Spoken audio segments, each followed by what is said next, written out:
더 뉴스 2부 시작합니다. 코로나19 신규 확진자가 전주보다 2배씩 늘어나는 더블링 현상을 이어가는 가운데 위중증 환자도 증가세를 보이고 있습니다.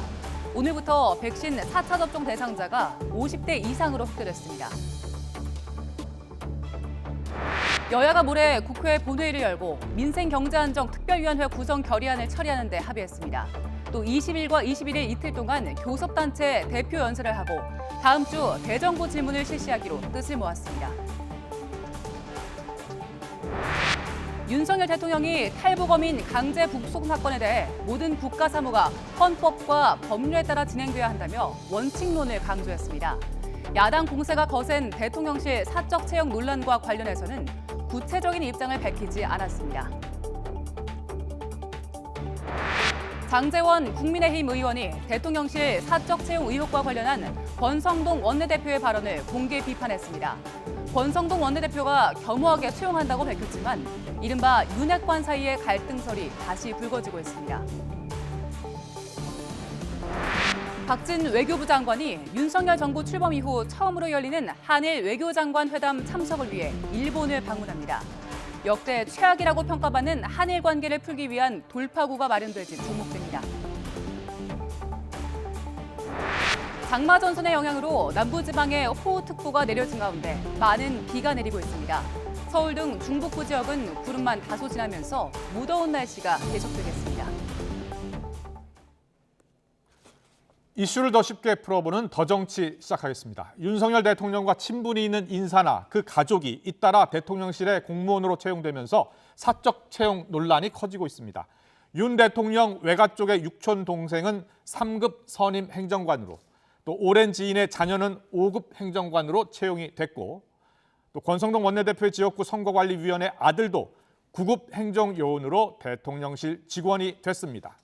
사적 채용 논란이 불거지자 대통령은 선거운동을 같이 해온 동지라면서 문제없다고 선을 그었었죠. 그리고 9급 행정요원을 본인이 추천했다고 한 권성동 대표 직무 대행은 일반직이 아닌 별정직 공무원이라 문제없다며 반박했습니다.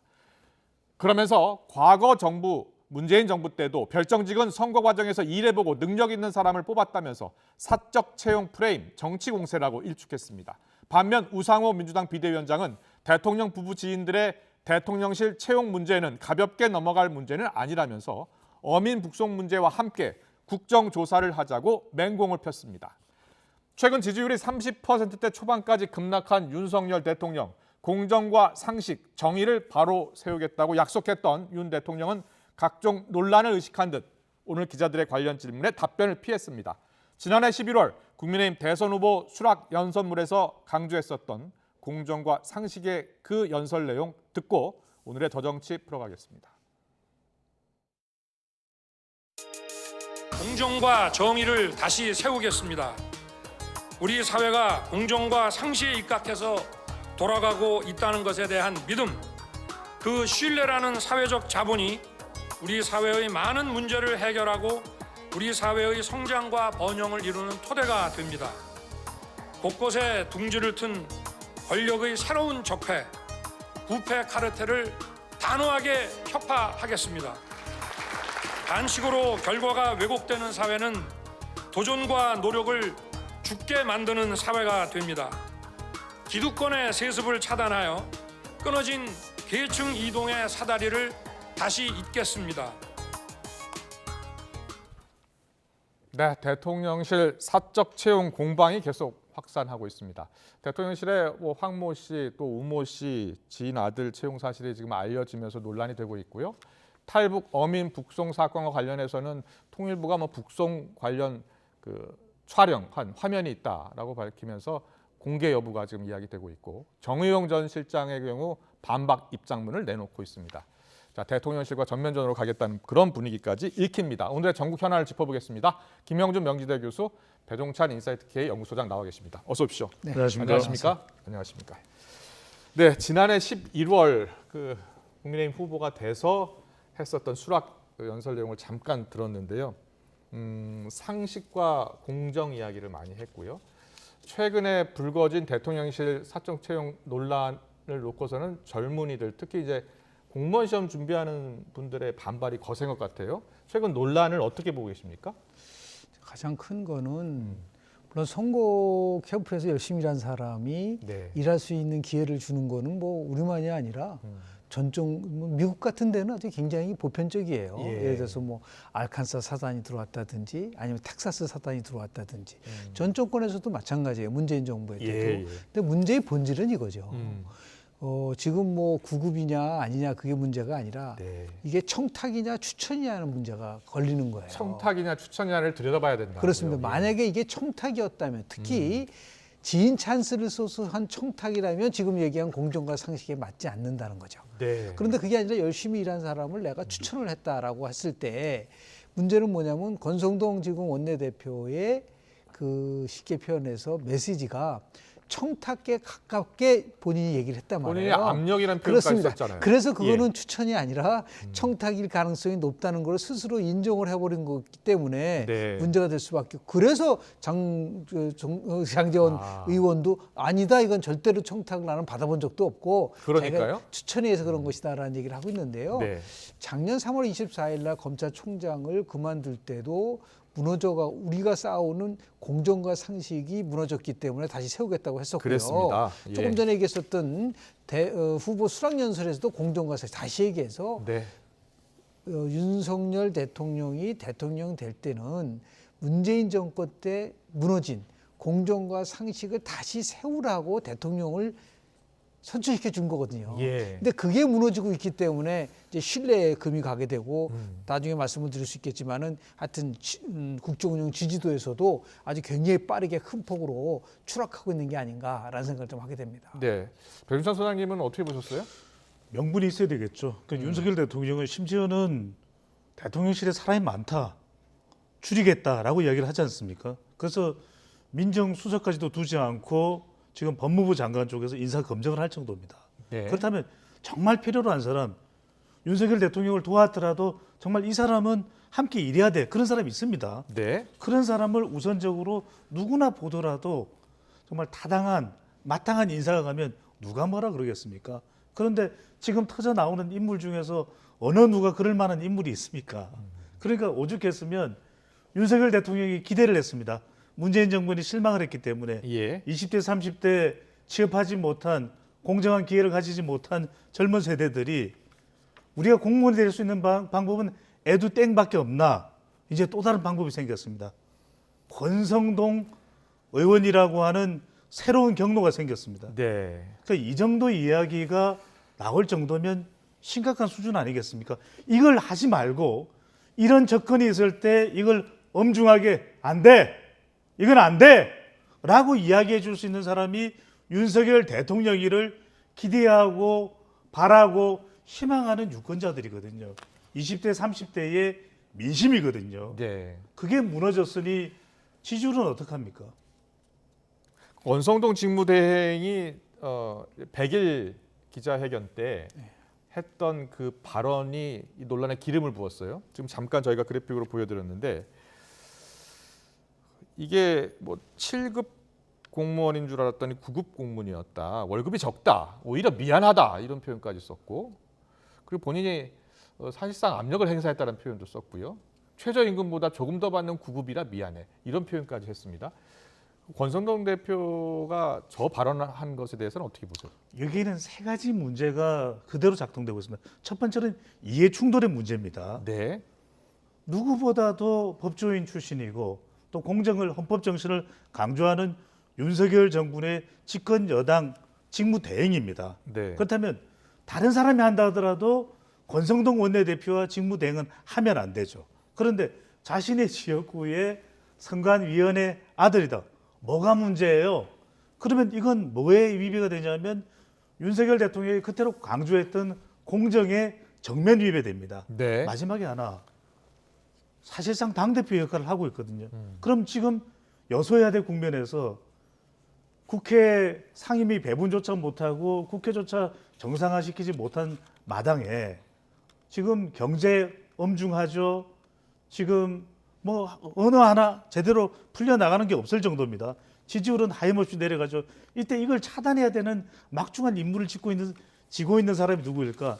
권성동 원내대표 및 대표 직무대행이거든요. 예. 그런데 뭐가 문제죠? 이게 7급으로 갔어야 되는데 9급 자리 정도에 앉혔는데 그게 뭐가 문제죠? 그러면 이 대답은 누가 해야 됩니까? 윤석열 대통령이 오늘은 기자들의 질문에 아무 말을 하지 않았거든요. 그런데 윤석열 대통령이 지난달에는 이렇게 얘기했습니다. 선거운동 해온 동지를 대통령실에 채용한 거다 이렇게 이야기를 했고 그래서 선을 그었고요. 또 권순호 대표는 별정직 공무원이기 때문에 경쟁하는 일반직 공무원과 다르다라면서 또 이것은 프레임이다 이렇게 반격을 하고 있거든요. 자, 대통령실, 대통령 그리고 권성동 대표 직무대행의 대응에 대해서는 어떻게 보세요? 사태의 그 본질에 대한 이해가 부족한 거죠. 그러니까 선거운동 제가 말씀드렸잖아요. 선거운동 열심히 하고 능력 있고 한 사람을 왜 못 써요? 대통령실에 쓸 수 있죠. 그거는 뭐 전 정권에서 다 그렇게 했어요. 네. 근데 문제는 이게 불거진 논은 지인 찬스, 아빠 찬스 논란 때문에 문제가 되는 거죠. 예. 그러니까 지난 2019년도에 조국 사태 이후에 대한민국에서는 우리가 얘기하는 도덕성의 나름대로 기준이 굉장히 높아졌어요. 예. 그러니까 조국 장관이 아빠 찬스 쓰고 또 엄마 그 아들이 엄마 찬스 써가지고 부당하게 이익을 본 것에 대해서 분노했기 때문에 결국 그런 거를 그때 뭐라 그랬었죠? 당시에 민주당이 아무런 문제가 되지 않는다 그랬었어요. 그러니까 지금도 구조는 비슷한 거죠. 어떤 문제가 발생이 됐을 때 그 문제에 대해서 반성하고 성찰하고 앞으로 이런 일이 없겠다고 했으면 되는 건데 이게 뭐가 잘못됐냐라고 얘기를 한 거는 지난 정권 때 했었던 그러한 거와 아주 유사한데 그래서 정권 뺏겼잖아요. 네. 그 정권을 뺏긴 이유는 뭐냐면 새 정부는 그렇게 하지 말라고 해서 정권을 줬는데 네. 실은 똑같은 일이 반복이 되니까 그러면 윤석열 정부와 문재인 정부랑 도대체 무슨 차별이 있는 것이냐. 그게 핵심인 거예요. 네. 그래서 우리 정부는 전 정부와 다르다는 모습을 보여줘야 되는데 그렇지 않고 전 정권 때도 있었던 것이고 그 당시에는 1급도 25살 사람을 1급으로 채용하지 않았냐. 그럼 그 사람이 지인 찬스 아빠 찬스 썼나요? 아니잖아요, 그거는. 그러니까 핵심이 그게 아닌데 핵심에 대한 부분들을 조금 더 깊이 들여다보고 거기에 걸맞는 메시지가 나와야 되지 않을까라는 생각이 듭니다. 그렇군요. 이번 논란의 쟁점이 찬스를 썼느냐, 그러니까 아빠 찬스를 썼느냐, 지인 찬스를 썼느냐 이런 부분에 초점이 맞춰져야 되는데 일단 이 논란의 이해를 지금 잘못하고 있다. 그러면 어떻게 대응하는 게 맞다고 보세요? 저는 더 철저해져야 되죠. 그러니까 MZ세대든 그 MZ세대뿐만 아니라 모든 국민들이 지금 기대하고 있는 것은 윤석열 대통령은 역대 다른 정권보다도 헌법 정신, 공정이 더 철저하게 지켜지는 정부를 기대합니다. 다 하지는 못하더라도, 완벽하지는 못하더라도. 그런데 지금 국민의힘 일각에서도 나오는 이야기는 성일종 의원도 그렇고 또 배현진 의원도 그렇고 문재인 정권 정말 문제 많지 않았느냐.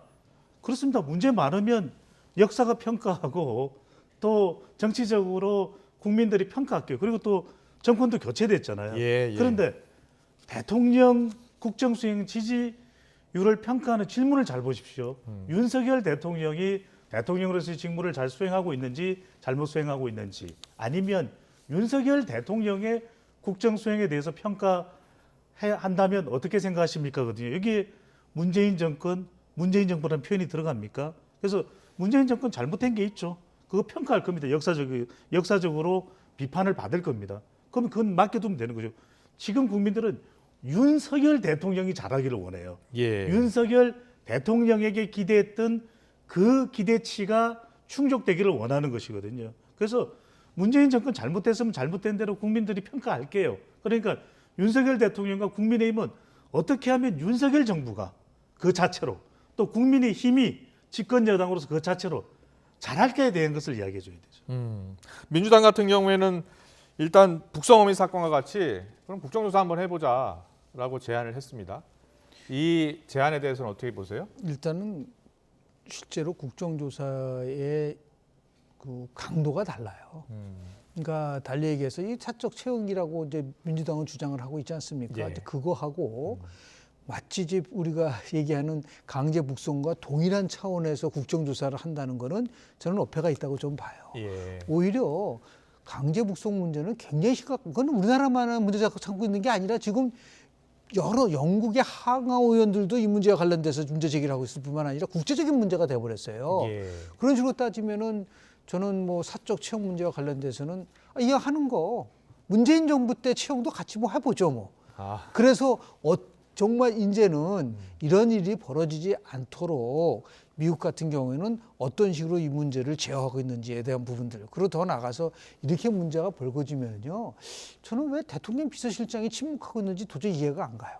이게 김대기 비서실장이요? 대통령실에서 일어나고 있는 거 아닌가요? 네. 그러면 예를 들어서 이 지금 문제가 되고 있는 우모 씨란 분이 선거 과정에서 도대체 어떤 역할을 했고 이 사람이 지금 어떤 일을 하고 있기 때문에 이 직무 연관성도 있고 그래서 충분히 영향을 발휘할 수 있다. 뭐 최소한도 국민들한테 납득할 수 있는 설명을 해줘야 되는 거 아닌가요? 예. 그냥 예를 들어서 선거 때 일을 열심히 했고 그리고 지금도 일을 잘할 것 같으니까 했다는 게 아니라 세부적으로 지금 무슨 일을 하고 있는 것인지 그 선거 때는 어떤 일을 했는지 이렇게 얘기를 해서 국민들에게 설명을 하더라도 그럼에도 불구하고 이게 지인 찬스라든지 아빠 찬스라는 부분이 있다고 한 데 대해서는 우리가 다시 한번 네. 앞으로 채용을 할 때는 더 꼼꼼히 챙겨보겠습니다. 이렇게 얘기를 해야지 문제를 풀어가는 거 아닌가요? 예. 저런 식으로 지금 나와서 전부 다 전 정권에도 그렇게 했다라고 얘기하는 거는 예. 그거는 설득력이 철저하게 떨어질 수밖에 없다. 그런 말씀을 좀 드립니다. 예, 이거 25살 청년 청와대 1급 비서관 박성민 비서관 이야기하는 것 같은데 그때도 논란이 됐는데 그때 임명한 것은 공정했냐 이렇게 반박하고 있는데 그거에 앞서서 과연 누가 채용 압박을 가했고 또 지인 찬스, 아빠 찬스가 있었는지 들여다봐야 된다는 얘기를 계속 하시고 계시는데 오늘 윤석열 대통령에게 기자들이 관련 질문을 했더니 대통령이 다른 질문 없냐 하면서 이렇게 회피하는 모습을 보였거든요. 그리고 또 마침 나온 여론조사를 보니까 리얼미터 여론조사, KSO의 여론조사 보면 긍정이 33.4, 부정이 63.3까지 높아졌습니다. 저게 지금 4주 연속 부정이 계속 높아지고 있고 긍정도 30% 초반까지 나왔습니다. 교수님, 저 여론조사를 지금 어떻게 읽고 계세요? 저는 지금 윤석열 대통령과 대통령실이 얼마나 심각하게 대통령 지지율 지표를 인식하고 있는지가 너무나도 중요하다는 판단이 듭니다. 왜냐하면 지금 이 리얼미터 미디어 트리뷴의 조사를 보면은 지금 PK 여성 60대, 70대 이상 중도층 국민의힘 지지층까지 부정이 올라가고 있거든요. 임기 이제 2달 갓 지나갔습니다. 지금 여소야대 국면에서 국정 동력을 살려가야 되는 것이고 네. 앞서 김영중 교수님 참 말씀 잘하셨습니다. 그러니까 북송 의민과 관련된 부분이 주요 현안일 수 있죠. 좀 더 정교하게 다룰 수는 없나요? 좀 더 치밀하게 다룰 수는 없나요? 그리고 완급 조정은 할 수가 없나요? 해야 될 수사는 해야 되겠죠.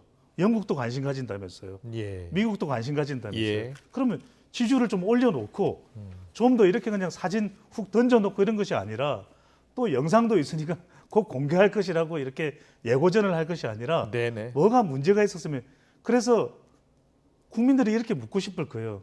그래서 웃자란 말인데 그래서 어떡하란 말인데 이걸 밝혀서 어떻게 할 거죠? 그러면 국회 문을 닫을 건가요? 그러면 누군가를 가려내서 재판을 할 건가요? 그럼 북한에다 따질 건가요? 그러니까 이런 부분들이 가령 YS 정권 때는 신경제 100일이 있었고 또 DJ 때는 근무기 외환위기 극복이 있었잖아요. 지지율을 좀 끌어올려 놓고 한 100일 정도 지나서 한 3개월, 4개월 지나서 지지율 더 끌어올리고 차분하게 치밀하게 각 부처에서 해야 될 수사가 있다면 전 정권이든 현 정권이든 성역을 가리지 않는다고 이야기한 것이 윤석열 대통령이었잖아요. 네. 그럼 그런 수사에서 이거 치밀하게 이렇게 예리하게 정교하게 수사하고 보니까 이런 문제가 있습니다. 밝히면 국민들이 다 고개를 끄덕일 거예요. 역시 윤석열 대통령은 다르다. 참 프로다. 국정 운영도 프로고 수사도 프로고 또 국민들의 민심을 수용하는 데 프로다. 왜 그런 소리를 못 들어야 되는 건지 모르겠네요. 예. 자, 이 사적 채용 논란은 앞으로도 계속될 것 같은데 탈북어민 북송 사건 관련해서도 계속해서 공방이 이어지고 있습니다. 대통령실과 문재인 청와대에 같이 지금 맞붙었습니다. 대통령실에서는 홍보수석이 처음으로 전면에 등장을 했고요. 또 정의영 전 국가안보실장은 여권의 주장을 조목조목 반박하기 시작했습니다. 자, 관련 영상을 보고서 대담 이어가겠습니다.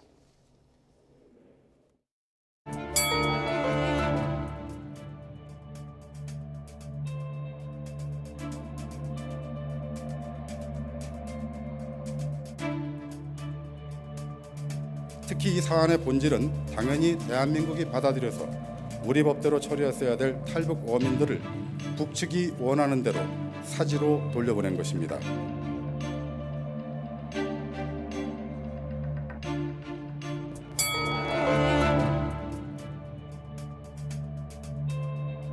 북한에서 별의별 범죄를 저지르고 대한민국에 넘어와서 귀순 동의서만 쓰면 된다는 얘기입니까? 저는 참 이런 발상을 어떻게 하는지 잘 모르겠습니다. 필요하다면 이 문제도 인사 참사 문제와 더불어 두 개의 국정조사를 동시에 진행해도 좋다. 저는 그렇게 말씀드립니다.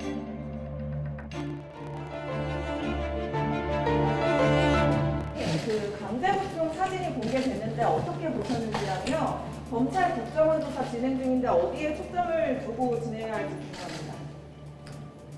대통령은 모든 국가의 사무가 헌법과 또 법률에 따라서 진행이 돼야 된다는 그런 원칙론 이외에는 제가 따로 드릴 말씀이 없습니다. 네, 탈북어민 북송 사건 논란, 강제 북송이냐 아니냐 가지고 논란이 있었는데 주말 사이에 새로 나온 내용은 좀 전에 보신 것처럼 정의용 전 실장이 입장문을 발표하면서 본격적으로 반박에 나선 것이고요. 또 대통령실이 강하게 이제 맞받붙었죠. 홍보수석까지 나섰으니까요. 그리고 또 통일부가 또 관련 영상 갖고 있다고 하는데 뭐 공개할지 여부도 지금 검토하고 있다고 합니다. 자, 새롭게 양측이 다시 한번 충돌하고 있는 그 모습. 자, 김 교수님부터요. 강제 북송에 대한 문제는 네. 엄밀하게 따지면 전 정권의 안보 적폐와 관련된 겁니다. 네. 실제로 보면요, 여러 가지 적폐가 있었어요. 뭐 문재인 정부 때는 뭐 박근혜 정부 적폐 청산한다고 그랬었지 않습니까? 예. 정치 적폐도 있었고, 그리고 더 나아가서 안보 적폐도 있었고, 경제 적폐도 있었어요. 예. 근데 이 안보 적폐의 가장 핵심적 상황이 이제 강제 북송인데, 자, 그렇다고 한다면 전 정권의 정의용 실장을 포함해서 이렇게 얘기를 하는데, 저는 두 가지가 도저히 받아들일 수가 없다. 이건 좀 상식적이지 않다라는 첫 번째 이유는요. 그러면 그렇게 당당하게 정부가 보냈다고 한다면 그걸 왜 비공개로 했죠? 이거죠. 처음에 불거진 게 어떻게 해서 불거진 거죠? 몰래 숨기다가 결국은 의회에 대해서 문자를 보고 보고서 그렇게 당당하다면 그때부터 이 사람들을 결국은 잘못한 사람이기 때문에 보냈다면 그걸 왜 안 했죠? 두 번째는 귀순 의사가 분명히 있다라는 거가 있는데도 불구하고 진정성을 믿기 어렵다 해서 볼 수 있나요? 네. 그 부분. 또 세 번째는 그 사람들이 실제로 보면은 뭐 16명을 사살하고 가지고 왔다고 한다면 그럼 그 사람이 그렇게 사람을 죽이고 다시 북으로 가고 싶어 할까요? 나는 그게 정말 처음부터 2019년도에도 그 부분이 이해가 안 갔다. 상식적이지 않잖아요. 예. 저는 이 부분에 대해서 그러면은 그거 관련된 것에 대해서 지금도 저렇게 뭐 우리 우상호 비대위원장은 그래 국정조사 할 정도라고 한다면 적극적으로 협조를 하면 됩니다. 그리고 이거는 반드시 국정조사라는 것이 이제 통해서 밝혀지지 못하면 특검이라는 걸 통해서도 이 부분 밝혀져야 될 부분이 뭐냐면요. 네. 이거는 엄청난 나름대로 인권 대통령. 그러니까 문재인 대통령이 가장 강조했던 아주 기가 아프게 들었던 게 뭐죠? 사람이 먼저다. 예. 사람이 먼저라고 하면은 문재인 대통령은 제가 변호사 시절에 선상에서 많은 사람을 죽인 사람을 변호까지 한 경력이 있지 않습니까? 네네. 일단은 그 사실이 밝혀진 다음에 해야 됨에도 불구하고 이거를 그냥 그대로 올려 보냈다고 한다면 혹시 다른 의도를 가지고 그렇게 했다면 그건 적폐죠. 그러니까 이런 부분들에 대해서 지금 경제가 어려우니까 예. 이 적폐 수사에 대해서 결국 하지 마라. 왜 보수층하고 핵심 지지층이 무너지죠? 그 이유는 뭐냐면 경제 때문에 무너지는 게 아니라 예. 윤석열 대통령 정부가 지난 정부에 대해서 잘못한 것에 대해서는 나름대로 확실하게 매듭을 지라는 그 기대를 충족시키지 못하기 때문에 그런 건데 네. 이게 정략적 차원이 아니라 이 부분들은 정말 분명히 밝혀져야 될 사항이라고 저는 봅니다. 네. 이와 관련해서 또 여론조사가 나왔는데 문재인 정권의 안보문란 주장에 대한 인식 관련 여론조사입니다. KSY 여론조사인데요. 자, 보시면 문재인 정권 안보문란 주장에 대한 인식인데 공감이 41점인 비공감이 51.8로 나타났습니다.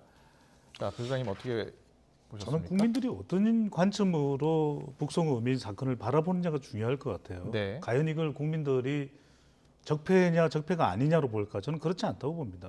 그러니까 밝혀져야 될 부분이 있으면 서해 비설 공무원 사건처럼 밝혀져야죠. 저는 냉정하게 접근해야 된다고 봐요. 예. 그런데 이것이 마치 이슈가 노출되고 지금 뭔가 더 추가적으로 진전되거나 국민들이 어느 정도 단계를 밟아서 추가적으로 상황이 파악되고 난 이후에 국민들에게 공개돼도 되는데 동영상 공개할까 말까, 그 다음에 사진도 3년 전에 공개하지 않았던 내용이 공개됐거든요. 네. 그러면 문재인 정부 때 옳았든 지금 옳았든 얼마나 혼란스럽습니까? 굳이 북한과 관련된 사안들을 이렇게 처리하는 게 최선일까요? 저는 여기서 핵심은 뭐냐? 16명의 선원이 살해된 그 사건, 그게 하나가 있을 테고, 범행이. 또 하나는 기순이 있고 북송 결정이 있겠죠. 그러니까 저는 뭐 문재인 정부에서 북한과의 관계를 감안했던 통치 행위, 통치 결정이 있겠죠. 정의용 전 안보실장이나 전 외교부장이 이야기한 대로. 또 하나는 범행과 관련된 부분들은 좀 더 우리가 면밀하게 또 세밀하게 수사가 돼야 되겠죠. 네. 근데 핵심은 이걸 거예요. 국민들도 지금 이 일을 되돌이킬 수 있습니까? 되돌이킬 수는 없어요. 다시 네. 그 이전으로 돌아갈 수는 없습니다. 그러면 적어도 우리가 알 수 있는 것은, 좀 규명해야 되는 것은, 기순 의사가 있었느냐, 이 사람이 살해를 했든 어쨌든 간에 흉악범이라고 지칭을 하든 어쨌든 간에 기순 의사를 말을 했느냐, 아니면 기순 의사를 말을 했는데도 그것을 받아들이지 못하고 보낸 것은 통치행위, 북송 결정일 수가 있는 것이거든요. 저는 기순 의사가 분명히 발언 자체가 있었느냐 없었느냐, 이 부분이 명확하게 밝혀지는 것은 우리가 지금 밝혀질 수 있는 부분일 것 같아요. 예. 그런데 지금 그러면은 이걸 다 우리 국민들이 다 아는 사안으로 이걸 끄집어내서 얻을 수 있는 건 뭐죠? 문재인 정부 잘못했다? 그러니까 윤석열 대통령 지지율이 올라갈 것이다? 그런 것일까?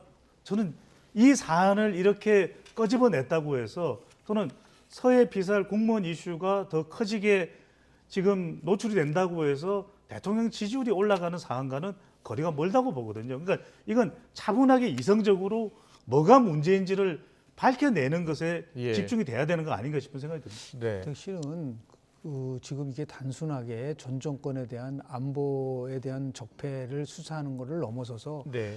제가 그래서 다시 한번 오늘 윤석열 대통령 취임사를 읽어봤어요. 그러니까 자유가 다 35번 나왔다고 하지만 거의 핵심은 뭐냐면, 새 정부가 추구하는 핵심적 가치가 바로 자유, 인권, 공정이에요. 예. 그럼 이거는 이 세 가지 자유와 인권에 대해서 도전적인 부분이란 말이에요. 그러면 자기의 정체성을 강화시켜주기 위해서라도, 그거는 지지율이 올라가고 안 올라가고는 상관이 없는 거다. 국민에게 약속했었던 한 생명도 귀하게 여기고 여하튼 간에 자유를 찾아서 넘어왔던 이 부분들에 대해서, 그러면 이 정부가 현재 경기가 어렵고 했기 때문에 이걸 그냥 대충 넘어가자. 제가 네. 볼 때는 그건 오히려 윤석열답지 않다. 아. 지지를 끌어올릴 수 있는 거는 빨리 윤석열 다음으로 돌아가야 된다. 이게 핵심이기 때문에 이거를 지금 프레임 싸움 속에서 가는 것이 아니라 우리 사회가 지향하는 가치를 가지고 이거 논하는 과정으로 빨리 전환될 필요가 있지 않을까라는 생각을 좀 한다는 저는 거죠. 두 가지는 꼭 말씀드려야 될 것 같아요. 잠시만요. 지금 통일부가 지난 2019년 북한 어민이 강제 북송 하는 당시에 촬영한 영상을 국회를 통해서 공개를 했습니다. 자, 영상을 잠깐 보겠습니다. 영상 보여주시죠. 네, 이게 통일부 직원이 이제 찍은 영상을 지금 저희가 바로 보고 있는데요. 국민의힘 전주회 의원실이 제공한 화면입니다. 이제 북한으로 가기 전에, 분계선을 넘기 전에 지금 장면인 것 같고요. 저 건물을 통과하고서 이제 넘어갈 것 같습니다. 지금 화면이 바로 공개가 됐고요. 그래서 저희 영상을 좀 충분히 선명할 수 있는 그런 자료는 저희가 들고 있지 않은데요. 일단 화면부터 전해드리고 있습니다. 뉴스 속보로 전해드리고 있습니다. 북한 어민 강제 북송 당시 영상입니다. 네, 이게 2019년에 북한 어민 2명이 넘어왔죠. NLL을 통해서 넘어왔고, 지금 다시 지금 강제 북송 여부를 놓고서 여야가 지금 충돌하고 있는 것이고요. 문재인 정부에서는 두 북한 어민이 같이 어업 활동에 나섰던 16명을 살해하고 넘어온 것으로 지금 판단을 했고 귀순 의사가 없는 것으로 판단이 돼서 북송을 했다라는 입장이고요.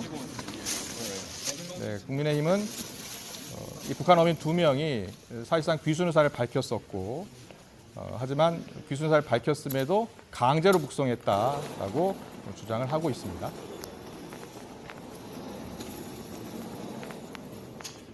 네, 자 지금 뭐 지난번 통일부 직원이 공개한 사진과는 조금 다른 모습이에요. 그 사진, 그 당시 사진은 네. 그 판문점 군사분계선을 넘을 당시에 경계석이었죠. 예, 경계선을 넘지 않으려고 애쓰는 그 모습이 담긴 사진이었거든요. 예. 잠시 뒤에 공개가 될 것 같습니다. 자, 통일부가 이제 영상을 공개하고 나선 이제 배경이 있을 것 같아요. 가장 큰 이유, 예. 가장 큰 사진 공개의 목적은 명확하게 기순 의사가 있었느냐 없었느냐 이 부분을 정확하게 지금 나옵니다. 지금 나옵니다. 네. 자, 판문점 군사분계선을 넘기 직전의 화면이군요. 사진 10장이 공개돼서 논란이 이게 확산이 됐는데 통일부는 당시에 직원이 찍은 영상을 지금 공개하기로 결정했고 전주의원실에서 언론에 배포를 했습니다. 지금 화면 보고 계시는 것이고요. 다시 이제 2명의 북한 어민이 북송되는 장면이고요. 네, 지금 오디오, 음성은 지금 나오지 않고 있는데요. 예.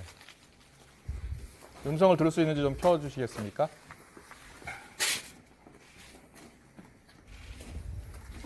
네, 통일부가 북한 어민 강제 북송 당시의 영상을 지금 공개를 했습니다.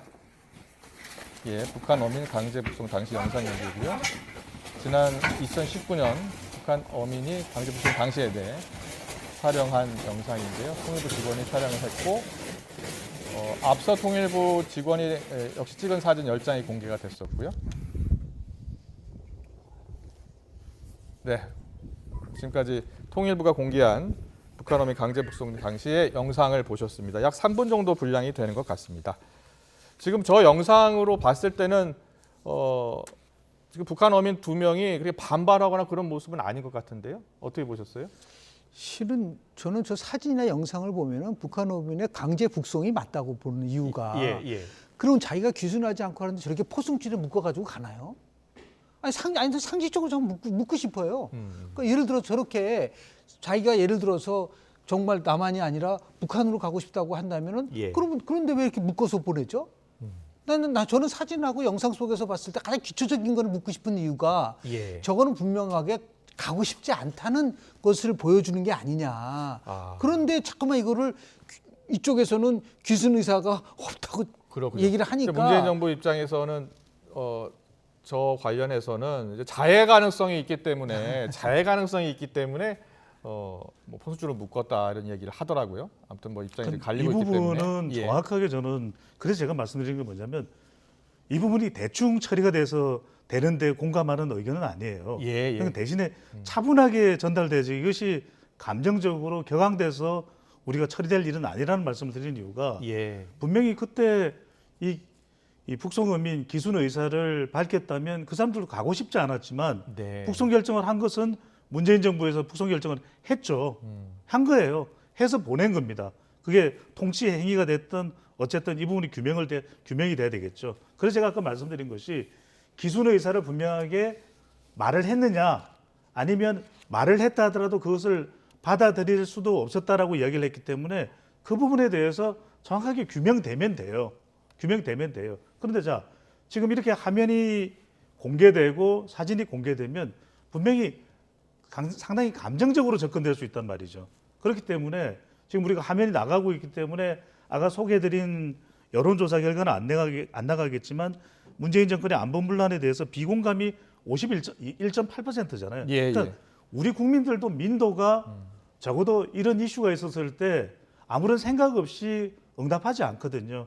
그 이야기는 이 부분에 문제점이 있을 수도 있다. 그럼 그 문제점이 무엇인지를 정확하게 차분하게 규명을 하면 될 일이지 이걸 뭐 남북관계 전반으로 다 확대를 해가지고 문재인 정부는 안보문란 정권이었다라고 이렇게 단적으로 해석을 하는 것은 조금 지나치지 않냐. 그러니까 정확하게 차분하게 어떤 일이 있었는지를 정확하게 밝혀내는 것이 더 중요하다는 말을 강조드리고 싶습니다. 여론이라는 거는요. 예. 유권자가 어떤 상황에 대해서 정확한 정보를 갖고 있을 때 여론조사를 하면 나오는 거거든요. 아. 이 부분도 마찬가지예요. 그동안 우리가 저 강제 북송에 대해서 아는 게 뭐가 있어요. 예. 여야 공방밖에 없잖아요. 그나마 그래도 통일부에서 사진을 제공하고 지금 이제 영상을 제공하다 보면 예. 일반 국민들이 아 이런 일이 있었구나. 이게 지금 공방의 문제가 아니라 분명히 뭔가 이 부분에 대해서 우리가 밝혀야 될 부분이 있다라는 것을 깨닫게 되지 않을까요? 예. 그리고 나서 정확하게 모든 자료가 공개된 다음에 일주일 열흘 있다 다시 한번 조사해보라는 거예요. 지금은 굉장히 제한된 정보를 가지고 프레임 전쟁만 하고 있지 사람도 잘 모르거든요. 그런 의미에서 봤을 때 영상이든 사진이든 있는 그것을 국회 차원에서 여하튼 빨리 예. 조사도 하고 그럴 필요가 있지 않을까라는 생각을 좀 합니다. 근데 알겠습니다. 이 말씀은 짧게라도 드려야 될 것 같아요. 영상이 또 사진이 나오면 그 자료에 영향 받을 수밖에 없지 않겠습니까? 그러니까 서면으로 된 또는 문서로 된 자료도 충분히 우리가 설명할 근거가 있을 수도 있는 거예요. 네. 그런 우리의 선입견을 배제하자는 거죠. 그렇다면 범행 동기나 기순 의사나 북송을 결정했다. 그럼 북송 결정이면 방금 전에 제가 조금 전에도 말씀드렸잖아요. 그러니까 통치행위에 따른 결정일 수 있다. 그 통치행위가 잘못됐다고 비난과 비판을 할 수 있을지도 몰라요. 하지만 이걸 차분하게 밝혀야지 사진이 나오고 영상이 나오니까 저 봐라. 극악무도한 정말 문재인 정부에서의 뭐 결정이었다. 이런 식으로 몰아갈 일은 아니라는 거죠. 알겠습니다. 네, 통일부가 북한 어민 그 강제 북송 당시의 영상을 공개했는데요. 저희가 일단 3분여 되는 분량의 영상을 그대로 보여드렸습니다.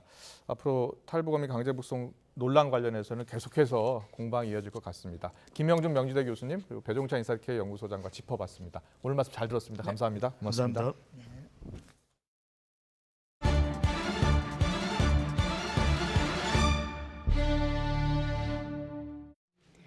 인하대학교가 지난 15일 1학년 학생이 동급생을 성폭행하고 숨지게 한 사건과 관련해서 징계와 후속 대책 마련에 나섰습니다. 인하대는 오늘 총장 주재로 회의를 열어 재학생 심리치료 지원을 비롯한 각종 대책을 논의했습니다. 학교는 현재 765대가 설치된 CCTV를 추가로 대폭 늘리고 학생의 건물 출입 가능 시간을 조절하는 등 보안을 강화하기로 했습니다. 강간치사 혐의로 구속된 피의자 김모 씨에 대해서는 재판에 앞서 교칙에 따라 퇴학 등의 징계 조치를 할 예정입니다.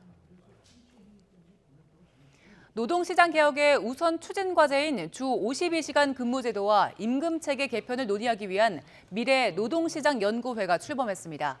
연구회는 앞으로 4개월 동안 집중 논의를 통해 구체적인 제도 개선안을 만들어서 정부에 제언할 예정입니다. 최명신 기자의 보도입니다. 고용노동부는 지난달 현재 주 단위로 관리하는 연장 근로시간을 월 단위로 관리할 수 있도록 하는 내용을 골자로 하는 노동시장 개혁 추진 방향을 발표했습니다. 노동시간을 유연화해 급변하는 노동 환경에 탄력적으로 대응하겠다는 겁니다. 여기엔 호봉제를 직무 성과급제로 전환하는 임금체계 개편 방침도 담겼습니다. 이 같은 노동계에게 밑그림을 제시할 전문가 자문기구인 미래노동시장연구회가 출범했습니다. 12명으로 꾸려진 연구회는 근로시간 제도와 임금체계에 대한 전문성을 갖추고 인사조직과 노동법 등에도 조예가 깊은 학자 위주로 구성됐습니다. 특히 일주일에 92시간 근무하는 게 가능해졌다는 노동계의 비판을 의식해 보건 전문가도 포함됐습니다. 근로시간 제도와 임금체계를 우선 고쳐나가면서 노사와 함께 노동시장에 산적한 다양한 과제를 발굴하고 국민이 공감할 수 있는 개혁 과제와 방식으로 중단 없는 개혁을 이어나가겠습니다. 연구의 활동 기간은 앞으로 4개월간입니다. 오는 10월 활동 종료와 함께 구체적인 제도 개선 방안과 정책 제언을 정부에 제시할 예정입니다. 노동부는 연구의 공정성 논란을 의식해 논의 상황과 실태 조사 결과를 투명하게 공개하기로 했습니다. 또 노사와 국민 의견을 충분히 수렴하기 위해 기업 현장을 적극 방문하고 공개 포럼과 세미나도 병행하기로 했습니다. 하지만 주 52시간 제도 개편은 근로기준법 개정 사항으로 국회 논의를 거쳐야만 합니다. 그런 만큼 야당과 노동계에서는 연구의 활동이 정책 강행을 염두에 둔 명분 쌓기용이 아닌가 하는 의심의 눈초리를 보내고 있습니다. YTN 최명신입니다. 제닛 옐런 미 재무장관이 내일 우리나라를 방문합니다. 윤석열 대통령을 예방한 뒤 이창용 한국은행 총재와 추경호 부총리 겸 기획재정부 장관 등을 잇따라 만나 공급망 회복과 인플레이션 압력 완화를 위한 협력 방안을 논의할 예정입니다. 이동헌 기자의 보도입니다. 제닛 옐런 미 재무장관이 취임 후 처음으로 우리나라를 방문합니다. 옐런 장관은 윤석열 대통령을 예방해 면담하고 이창용 한은 총재, 추경호 부총리 겸 기획재정부 장관과 만날 예정입니다. 탄력성 있는 공급망 구축과 세계적인 인플레이션 압력의 완화를 위해 한국과 같은 동맹과 강력하고 국제적인 파트너십을 맺는 것이 중요하다는 점이 강조될 것으로 보입니다. 특히 동맹국 위주로 공급망과 무역 관계를 재편하는 프렌드 쇼링을 논의할 것이라고 미 재무부가 밝혔습니다. 또 미국이 이미 제안한 러시아산 원유에 대한 가격 상한제 도입 등 러시아에 대한 제재 문제가 논의될 전망입니다.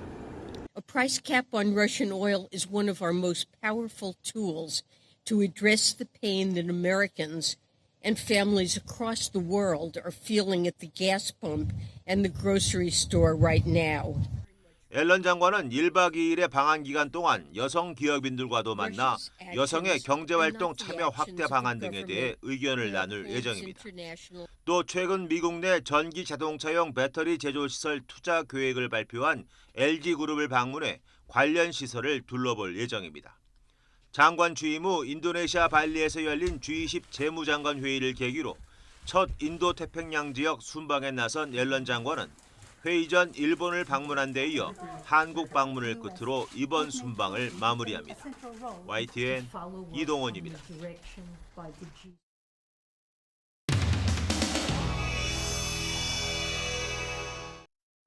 아니 식사라도 어떻게 하려고 여기 있어요? 그래. 요즘에 불화설이 좀 나왔는데. 어저께 제가 다 얘기했잖아요. 그럼 두 분이서 얼마 만에 단둘이 식사하시는 거예요? 기억이 안 나는데요. 그래요.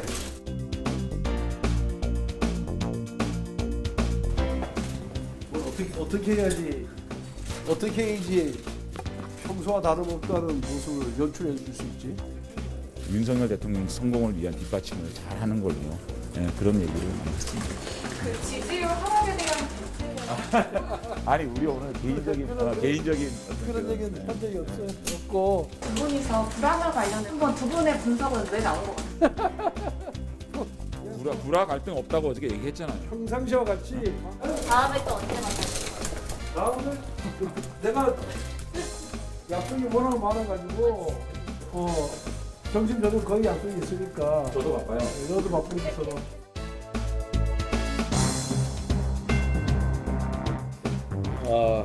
원내대표 취임한 지 벌써 100일이 지났습니다. 집권 여당의 원내대표로서 직을 수행하는 과정에서 어려움이 없었다고는 할 수가 없습니다. 대통령실 고급 행정요원 채용 관련해서 국민적인 비판이 나오고 있는데 우리 저 앞에 있는 우리 방에 나보좌관하고 그리고 우리 윤 비서관은 그냥 같이 함께 일하자 이렇게 해서 지금 저희 보좌진으로 함께 일하고 있습니다. 이것을 사적 채용이라 할 수 있겠습니까? 문재인 대통령께서 전혀 모르는 사람과 함께 일할 수 있겠냐? 라고 말씀을 하셨어요. 이게 정확한 얘기입니다. 그 구급 공무원의 아버지가 강릉시 선관위원이었다는 사실은 제가 알고 있습니다. 왜? 제가 4선 국회의원인데 그걸 모른다면 거짓말이죠. 아버지와 아들은 별개입니다. 정치 성향이 다 다릅니다. 어느 집안인든 부자간의 정치 성향이 일치하는 집안이 결코 그렇게 많지가 않습니다.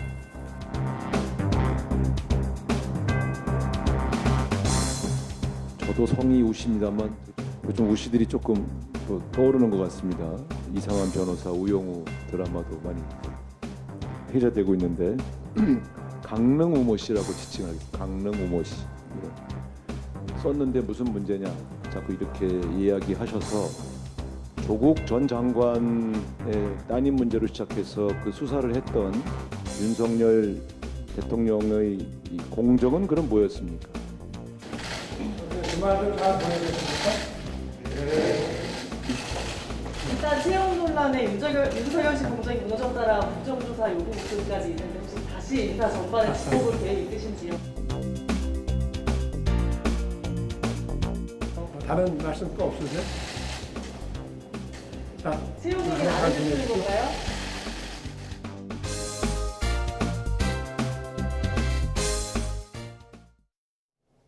현재 구름만 지나며 무더위가 이어지고 있는 서울과 달리 충청 이남에는 장맛비가 내리고 있습니다. 오전보다는 빗줄기가 약해지면서 호우특보는 모두 해제됐고요. 지금은 남해안을 중심으로 시간당 10mm 안팎의 비가 내리고 있는 상황입니다. 내일 아침까지 경남 해안에 150mm 이상, 그 밖에 남부와 제주도에 최고 80mm의 비가 예상되고요. 충청 남부와 경북 북부에도 5에서 30mm의 비가 내리겠습니다. 내일은 아침까지 충청 이남에 장맛비가 내리다가 오후부터는 전국적으로 구름만 많은 날씨가 이어지겠습니다. 내일 아침 기온은 오늘보다 높겠고 열대야가 나타나는 곳이 있겠습니다. 서울 24도, 대전 23도, 대구 25도가 예상됩니다. 내일 낮 기온은 30도 안팎까지 오르면서 무덥겠습니다. 서울 30도, 대전 31도, 대구 34도가 예상됩니다. 목요일에는 충청 이남에 또다시 비가 내릴 전망입니다. 날씨였습니다. 네, 이슈를 더 쉽게 전해드리는 더 뉴스. 저희가 내일은 더 준비하겠습니다. 잠시 뒤 뉴스큐가 방송됩니다. 시청해주신 여러분 고맙습니다.